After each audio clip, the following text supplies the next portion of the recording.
ಯಾರ್ಯಾರೆಲ್ಲ lawyer Jagadish ಅವ್ರನ್ನ ನೋಡಬೇಕು ಅಂತ ಕಾಯ್ತಾ ಇದ್ರಿ, ಎಲ್ಲರೂ ಬಂದರು. ಹಂಸ ಅವರು ಬಂದರು. ಅವ್ರನ್ನ ರೇಗ್ಸಕ್ಕಾರ ಜಗದೀಶ್ ಅವ್ರನ್ನ ಕಳಿಸ್ಬೇಕಾಗಿತ್ತು ಅಂತ ಎಲ್ಲರಿಗೂ ಒಂದು ಸತಿನಾರ ಅನ್ಸಿರುತ್ತೆ. ಆಮೇಲೆ ರಂಜಿತ್ ಅವ್ರು ಬಂದ್ಮೇಲೆ ಅನ್ಸಿರುತ್ತೆ ಬೇಡ ಕಣಪ್ಪ ಕಳಿಸೋದು. ಇವ್ರು ಬಂದರು ಅಂದಮೇಲೆ ಮತ್ತಮೇಲೆ ಜಗಳ ಗಿಗಳ ಮಾಡಿಕೊಂಡು ಹೊರಗಡೆ ಹೋಗಂಗವ್ರೆ. ಸುಮ್ಮನೆ ಯಾಕೆ ಯಾರೋ ಒಬ್ರು ಅವರಲ್ಲ ಸಾಕು ಬಿಡಿ ಅಂತ ಹೇಳ್ಬಿಟ್ಟು ಸಮಾಧಾನ ಮಾಡ್ಕೊಳಂಗಾಯ್ತು.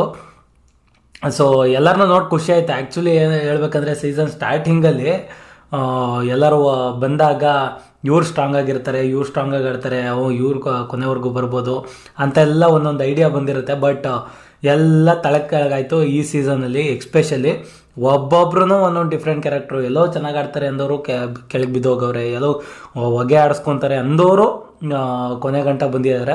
ಸೊ ಹಂಗಾಗಿದೆ ಈ ಸೀಸನ್ನು. ಆ್ಯಂಡ್ ಎಲ್ಲರೂ ನೋಡಿ ಖುಷಿ ಆಯಿತು. ಹಾಗೆ ಬಿಗ್ ಬಾಸ್ ಅವ್ರಿಗೆ ಒಂದು ಟಾಸ್ಕ್ ಕೂಡ ಕೊಟ್ಟಿದ್ದಾರೆ. ಬ್ಲ್ಯಾಕ್ ಆರ್ಟು ರೆಡ್ ಆರ್ಟ್ ಕೊಟ್ಬಿಟ್ಟು ನಿಮ್ಗೆ ಇಷ್ಟ ಆದವ್ರಿಗೆ, ಹಾಗೆ ನಿಮ್ಮ ಕೈ ನೆನಪು ಯಾರ್ಯಾರ ಜೊತೆ ಇದೆ ಅವರಿಗೆ ಕೊಡಿ ಅಂತ ಹೇಳ್ಬಿಟ್ಟು ಒಳಗಿರೋರ್ಗು ಒಟ್ನಲ್ಲಿ ಬೇಜಾರು ಮಾಡ್ಬೇಕು ಗುರು, ಒಟ್ನಲ್ಲಿ ಬೇಜಾರು ಮಾಡ್ಬೇಕತ್ತಿಗೆ.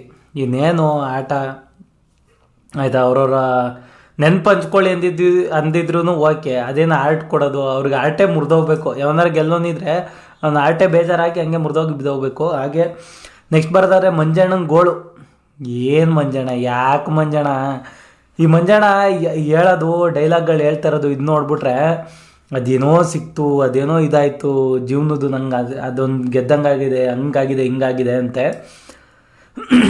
ಬಂದಿರೋದು ಆಟ ಆಡೋಕ್ಕೆ. ಆಟ ಇರೋದು ಜಸ್ಟ್ 3 months ಅಷ್ಟೇ. ಆಮೇಲೆ ಹೊರಗಡೆ ಹೋಗಿ ಏನಾರ ಮಾಡ್ಕೊಳ್ಳಿ ನೀವು, ಮತ್ತೆ ಯಾರೂ ಕೇಳಕ್ಕೆ ಬರಲ್ಲ. ಆ ಬಿಗ್ ಬಾಸ್ ಬಂದ್ಬಿಟ್ಟು ಇದು ಬಿಗ್ ಬಾಸ್ ನೀವು ಯಾಕಿಂಗ್ ಮಾಡ್ತಾಯಿರ ಅಂತ ಹೇಳಕ್ಕೆ ಬರ್ತಾರ. ಒಳಗಡೆ ಹೋಗಿದ್ದ ಉದ್ದೇಶ ಏನು, ಆಟ ಆಡೋಕ್ಕೆ. ಅದನ್ನೇ ಮರ್ತಿ ಕೂತ್ಕೊಂಡು ಇವ್ರಿಗೆ ಮಂಜಣ್ಣಂಗೆ ಇವಾಗ ಆಗಲ್ಲ, ಅರ್ಥ ಆಗಲ್ಲ. ಹೊರಗಡೆ ಹೋಗಿ ಒಂದಷ್ಟು ದಿನ ಕಳೆಯುತ್ತಲ್ಲ, ನಾನು ಯಾಕೆ ಈ ಥರ ದಟ್ ಕೆಲಸ ಮಾಡ್ಕೊಂಡೆ ಅಲ್ಲಿ ಒಳಗೆ, ಹಮ್ಮಿಕೊಂಡು ನನ್ನ ಆಟ ನಾನು ಆಡಬೇಕಾಗಿತ್ತು ಅಂತಾನೆ ಅನಿಸುತ್ತೆ. ಯಾಕಂದರೆ ಎಲ್ಲರೂ ಅವ್ರವ್ರ ಲೈಫಲ್ಲಿ ಬ್ಯುಸಿಯಾಗಿ ಹೋಗ್ತಾರೆ, ಮತ್ತೆ ಕೈಗೆ ಫೋನ್ ಬರುತ್ತೆ, ಮತ್ತೆ ಎಲ್ಲರ ಜೊತೆ ಕಾಂಟ್ಯಾಕ್ಟ್ ಬಿಲ್ಡ್ ಆಗುತ್ತೆ, ಮತ್ತೆ ಎಲ್ಲರ ಜೊತೆ ಬೆರೀತಾರೆ. ಅವ್ರವ್ರ ಕೆಲಸ ಏನೇನು ಬಿಟ್ಟು ಬಂದಿದ್ರು ಅದನ್ನು ನೋಡ್ಕೊಂಡು ಹೋಯ್ತಾ ಇರ್ತಾರೆ ಅಷ್ಟೇ.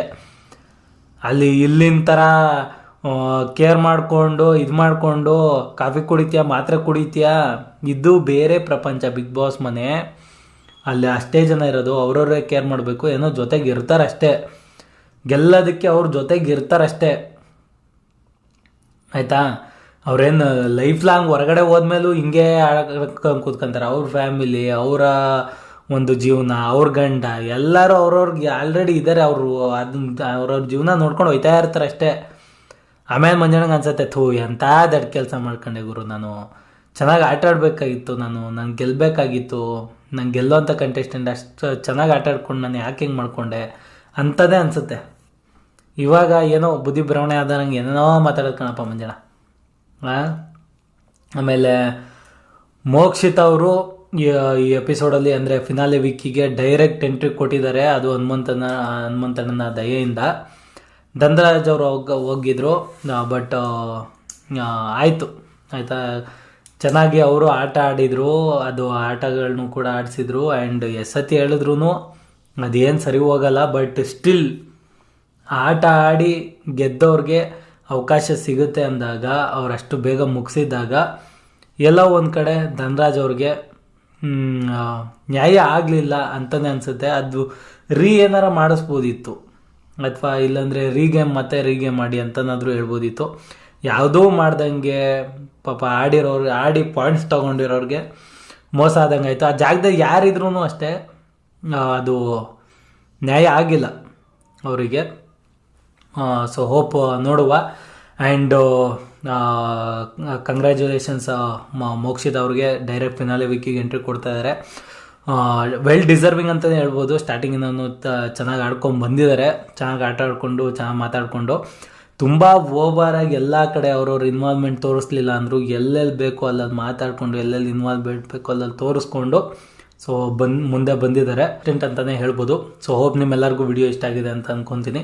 ವಿಡಿಯೋ ಇಷ್ಟ ಆಗಿದ್ರೆ ಚಾನಲ್ನ ಸಬ್ಸ್ಕ್ರೈಬ್ ಮಾಡ್ಕೊಳ್ಳಿ, ವಿಡಿಯೋಗೆ ಲೈಕ್ ಮಾಡಿ, ಇಲ್ಲ ಡಿಸ್ಲೈಕ್ ಆದರೂ ಮಾಡಿ, ಏನಾದರೂ ಒಂದು ಮಾಡಿ ಹಾಗೆ ಹೋಗಿಬಿಡಿ ಅಂತ ಹೇಳಕ್ಕೆ ಇಷ್ಟಪಡ್ತಾ ಥ್ಯಾಂಕ್ಸ್ ಫಾರ್ ವಾಚಿಂಗ್.